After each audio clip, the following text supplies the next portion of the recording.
Esta es la democracia verdadera, el empoderamiento del pueblo. Nuestro proyecto no es la democracia burguesa liberal, la falsa democracia liberal, la falsa democracia llamada burguesa, la falsa democracia representativa de élites, donde los apellidos terminan cooptando y comprando todos los poderes.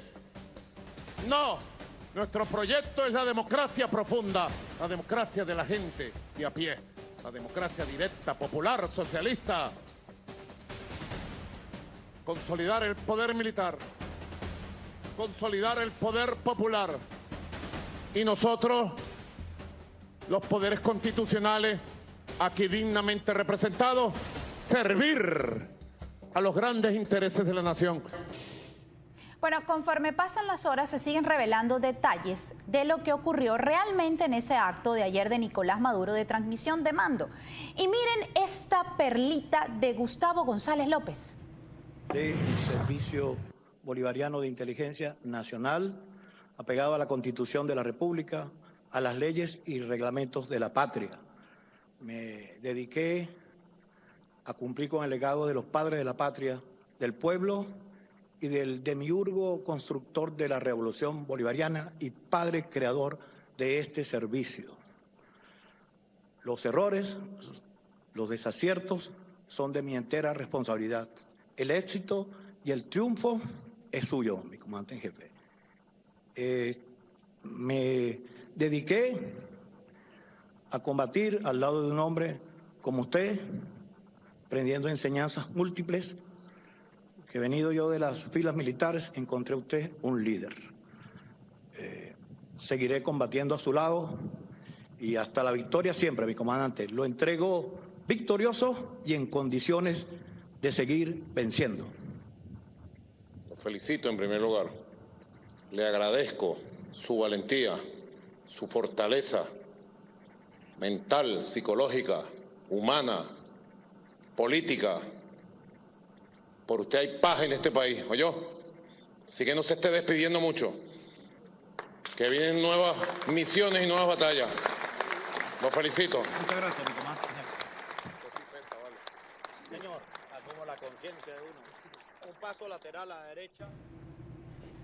Bienvenido Antonio de la Cruz, analista. ¿Cómo estás? Muy bien, gracias y felicitaciones en tu programa y a la audiencia un saludo. Gracias, Antonio. ¿Qué significa esto?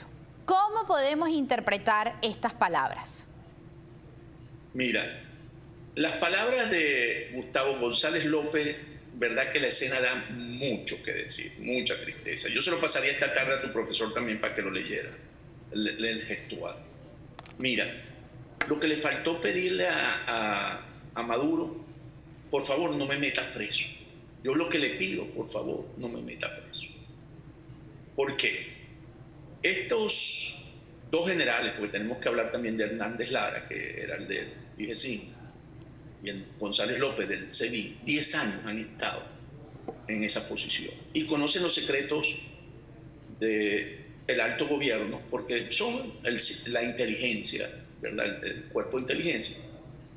Y sabemos que los que anteriormente habían estado allí en el SEBIN, que nos podemos recordar que es el Pollo Carvajal, está aquí en Estados Unidos. Y el otro, el general que está en España, ayúdame a recordar lo que se me acaba de escapar, que fue preso, que estuvo preso en Venezuela, porque aspiró a ser político. Y después lo sacó precisamente Zapatero cuando se lo llevó a España. Él también estuvo de director del SEBIN, que fue el que fundó el SEBIN después del Pollo Carvajal. Entonces, los dos directores anteriores no salieron bien de esa posición. Entonces, ¿cuál es el temor de estos generales? Es que al conocer Rodríguez Torres, el general Rodríguez Torres, al conocer estos secretos, ellos son presa de poder tener un final no feliz, porque necesitan silenciar esa situación. Entonces, eso cuando escucha uno ese audio o ese video, lo que uno ve es un gran temor por parte de González López de que él pueda tener el mismo destino. ¿Y a quién responde González López? González López responde discutiblemente a Cabello, a Diosdado Cabello. Y entonces, ¿por qué ese temor? Si entiendo que ahora el gran poder lo tiene Diosdado Cabello. Lo que pasa es que mientras Maduro siga en Miraflores, no lo tiene 100% y pueden actuarse. ¿Qué pasó? Vamos a ver, por eso metí a Iván Hernández Lara, porque aquí, si bien es cierto, como lo dices, Cabello solicitó la cabeza o pidió la cabeza de Iván Hernández Lara porque tiene mucha diferencia con él, ¿verdad? Y dijo, debemos cambiarlo. Y bueno, de alguna manera recibió las señales correspondientes cuando le pasó que las señales que le mandaron en términos de que iba a ser cambiado, tanto con Gorrín, que es un aliado de él, como el que está preso, el doctor que metieron preso, que también es otro aliado de él. Maduro, que sabe que el hombre de Diosdado para la inteligencia es Gustavo González López, también planteó, ok, pero también entonces cambiamos a González López. Porque recordemos que Hernández Lara es el jefe de Casa Militar y entonces tienen una relación con Maduro por tantos años. Entonces, ok, se aceptó que fuera el tuyo y el mío saliera. Entonces, ¿qué ocurrió? Se colocaron dos generales que no conocen de inteligencia. Alexis Rodríguez Cabello, que no es primo de Diosdado Cabello, que a veces la gente se confunde. Importante esa aclaratoria. No conoce de inteligencia porque no ha estado nunca en el sistema. Y el general que sustituye a Iván Hernández Lara, que es Javier Marcano Tábata, tampoco, pero el Marcano Tábata estuvo en Casa Militar. O sea, ¿qué ocurre? Que esas estructuras se van a mantener como siempre, van a seguir actuando porque los jefes que están llegando a dirigir eso no tienen el conocimiento sobre esa parte de la inteligencia. Entonces, Diosdado va a seguir controlando el SEBIN y Maduro va a seguir controlando el DGCIN. Entonces aquí tenemos que en esta lucha que hay interna entre Diosdado Cabello y Maduro, mantienen las mismas posiciones. Lo que hicieron fue, ok, sacamos a uno, damos una señal, pero sacamos el otro también. Entonces yo creo que aquí estamos viendo, aquí se manifestó la disputa entre Diosdado y Maduro. O sea, básicamente esto fue donde mejor se pudo ver esa diferencia entre ellos. Pero coexisten. Hasta ahorita están tratando de llevar la situación que está muy conflictiva internamente, pero buscando no todavía agrederse. Por eso que González López le da miedo, dice, porque el hombre que puede tomar esa decisión es precisamente no el ministro del Interior, sino el presidente de la República. O sea, Maduro tiene, a pesar de que se hace ver de que ahorita el hombre fuerte de la revolución es Diosdado Cabello, con todo este poder que ha recibido en el Ministerio de Interior y Justicia, controla, como tú bien lo dices, el tema de los órganos de inteligencia, está metido en todo este cambio de las cabezas de mando. Maduro igual sigue estando por encima de Diosdado Cabello. Totalmente, porque recordemos que Maduro tiene a su lado también a los cubanos. Y los cubanos juegan en esta lucha interna que hay entre ellos. Los cubanos tienen una posición y una voz ahí. Entonces, y los cubanos no quieren a Diosdado. Exacto, tú llegaste a la conclusión rápido. Te fijas, diste un pasito más rápido que yo y así es. Ellos no quieren a Diosdado. Entonces, para los cubanos es mejor sostener a Maduro que Maduro caiga. Entonces, aquí está la lucha. Por eso digo, Diosdado está avanzando y es correcto. Y es el hombre que busca asegurarse una posición de fuerza para que en un futuro muy cercano él poder ser la opción de poder llegar a Miraflores. Pero está construyéndolo, todavía no está consolidado.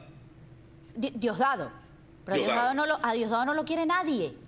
Por eso, no lo quiere, pero él está consolidando, colocando.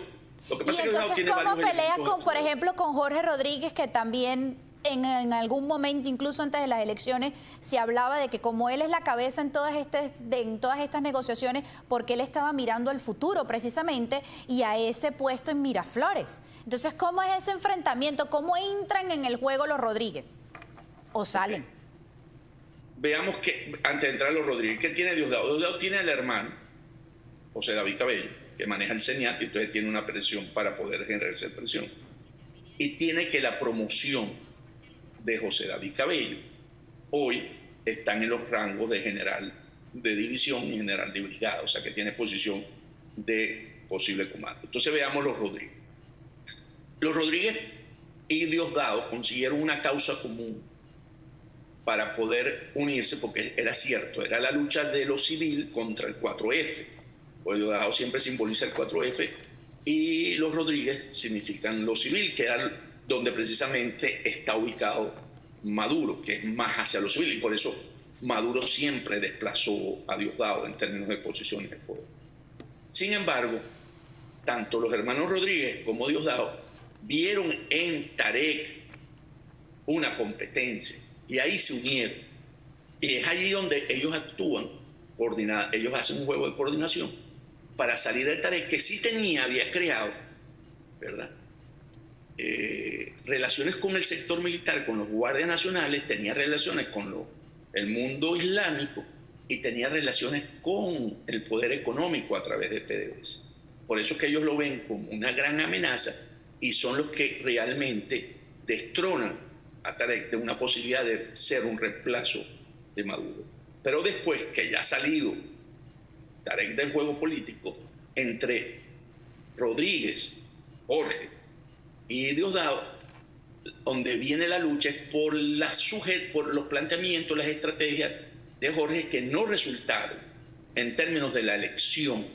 O sea, cuando Jorge planteó la vía electoral para resolver la crisis política y en lograr todo, aunque él tuvo beneficio al conseguir que le entregaran los sobrinos de la primera dama y le entregaran al ESAP y le entregaran las licencias a las empresas petroleras, en lo político él fracasó.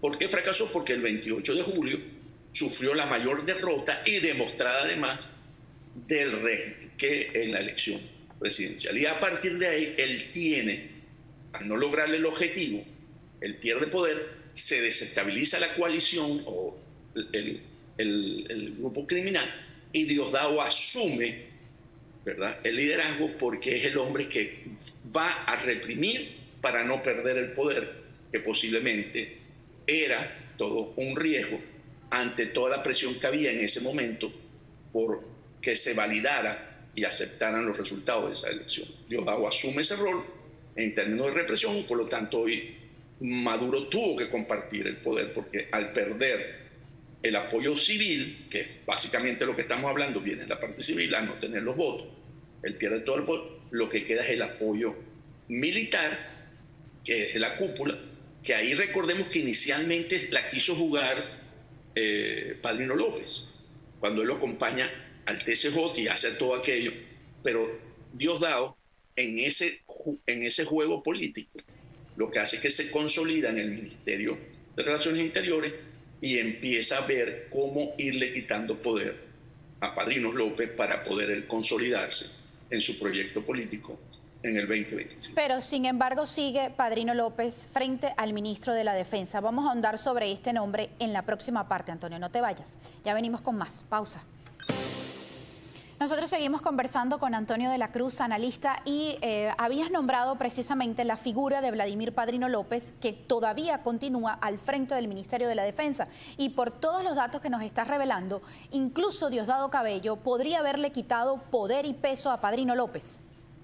Sí, en ese sentido, al tener Diosdado en la custodia de la seguridad interna del país, él puede tener acceso a la Guardia Nacional y hasta la misma milicia, como órganos que en un momento de conmoción nacional pueda tener acceso a eso, y eso forma parte de la estructura militar en Venezuela, de la defensa, del Ministerio de la Defensa. Entonces, en ese sentido, él puede venir y quitarle. Pero hay un elemento, ahorita entramos con Padrino, hay un elemento importante que se está usando ahorita en los discursos de ellos, que dicen la unión cívico-militar policial. Eso es importante verlo porque lo que antes se decía es la unión cívico-militar, que era el concepto de Chávez. Le agregan lo policial porque hoy lo militar está en un cascarón, ha perdido mucho de la parte de soldados, de mandos medios, y entonces empiezan a incorporar lo policial no solamente para darle cabida a Diosdado Cabello, que maneja la policía, sino que van a ser los elementos que permiten hacer una gestión interna en términos de conmoción. Porque ¿qué ha pasado? Con este debilitamiento de las Fuerzas Armadas, las fronteras se lo han dejado a los grupos irregulares como para el control social. E internamente vienen preparando ya que no va a poder ser ejercida, porque eso generalmente lo hacía la Guardia Nacional, sino que va a ser también por la policía. ¿Qué pasa con Padrino? Padrino tiene las barbas en remojo. Él sabe que Diosdado Cabello tiene en su objetivo desplazar. ¿Por quién lo puede desplazar? Que fueron los únicos dos que fueron ratificados. Los únicos dos cargos que fueron ratificados ayer fueron Padrino López y el comandante del CEO, de las Fuerzas Armadas Nacionales, Hernández Lares.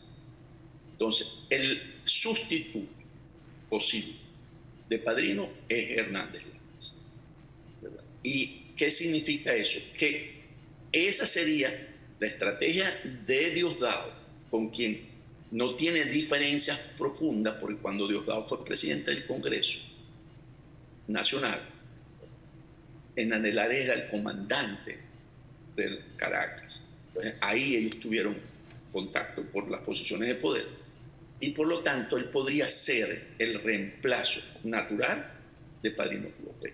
Padrino López lo sabe y por lo tanto es lo que está tratando de ver cómo mantiene en una posición de que Maduro, ante el avance de Cabello, vea que si suelta a Padrino López y lo deja salir de la ecuación y entra en Hernández Lares, en ese momento Diosdado Cabello sí tiene lo que tú señalaste al principio, el poder en Venezuela, y pasa Maduro a ser una ficha básicamente de decoración. Pero ¿cómo Maduro, sabiendo todo esto, cómo es que lo sigue dejando avanzar a Diosdado Cabello? Porque Maduro, al no tener el respaldo, porque ¿qué es lo que le garantizaba a Maduro ante las Fuerzas Armadas su estabilidad como poder? Se lo garantizaba el apoyo del poder popular, vamos a llamarlo así, o el apoyo civil. Al él no tener ese apoyo popular, básicamente depende de la represión del aparato. Y hoy, ¿verdad?, quien decidió asumir ese rol de no importar los hechos, los crímenes de lesa humanidad que se están cometiendo hoy en Venezuela, fue Diosdado. Entonces, Maduro, para poderse sostener, porque lo otro era aceptar que había perdido y tomar la decisión de ir a una transición, pero al sostenerse por todo lo que implica esa corporación criminal, él tuvo que aceptarlo y por lo tanto decir, ok, cohabito con Diosdado pensando que puede esto ser una coyuntura, buscando una normalización, que es lo que están tratando de hacer. Si al no poder recuperar la legitimidad de origen, lo que están buscando es una normalización. Y en esa normalización pensar que puede sostenerse, y en ese momento Diosdado, una vez ya consolidado en Maduro en una normalización, poder tener un poder que Diosdado no es una amenaza. Pero resulta que Diosdado sí está jugando para desplazarlo. ¿Por qué? Porque después del 10 de enero, si Maduro se sostiene, Venezuela pasa a ser un país paria. No importa, ya el costo que tiene la legitimidad de origen ya no existe. Y por lo tanto Venezuela se vuelve más inestable.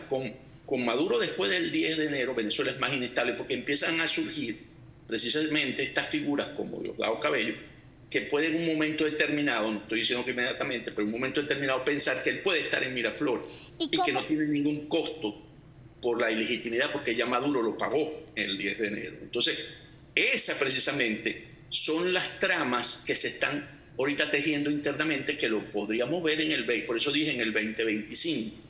Ahorita Diosdado Cabello permite que siga Padrino López en el ministerio, porque no está consolidado Diosdado.